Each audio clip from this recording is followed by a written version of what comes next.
This is an Apple AirTag. I've never set one up before, but I'm going to show you my experience and how to do it. So this is the single pack.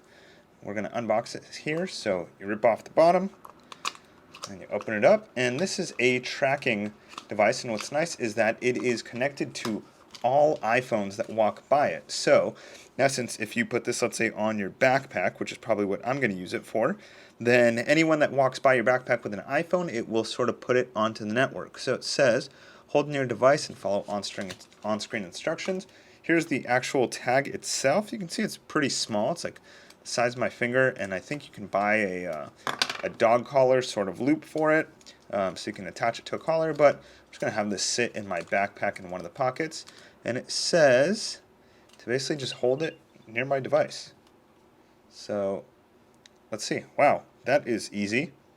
All I have to do is click on connect here, and I'm going to name it. So I will name this camera because I'll put it in my camera backpack, and I blurred out my name and email there, but it says AirTag is intended solely to track items that belong to you. Using AirTag to track people without their consent is a crime in many regions around the world.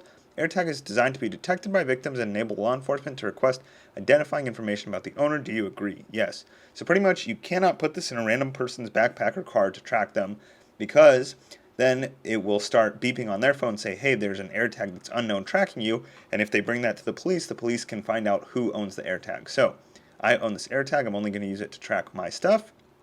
So now you can see it's setting up Ben's camera. It's doing this cool little 3D sort of hologram effect, and it's exactly what the AirTag looks like. Boom. Now we have precision finding. When AirTag is nearby, an arrow will point to its precise location. Play sound, so you can find your AirTag by playing a sound from the iPhone, and it can notify you when you leave it behind. So I've blurred out my map here so you don't know where I live. But now if I go to the Find My app, I have Ben's camera. It says, hopefully you can see that, it says with you, so that means it's with me. But if I want to play a sound, I could do that. And that sound is coming from the AirTag, not from my phone. So that's actually cool. Then it stopped playing the sound. And then if I want to do Find Nearby, it is actually showing me an arrow. So if I put the AirTag, let's say, back here, wow, that's crazy. It says it is 1.6 feet away. It's nearby. Now, if I put it way behind me, it says it's 6 feet away. It says item is moving. Precise location cannot be detected. I'm going to put it on my lap. It says it's 2 feet away. And then it will sort of guide me in the direction of my AirTag. So that is the AirTag from Apple. If you've heard about it, then now hopefully you understand more on how to use it and how it works.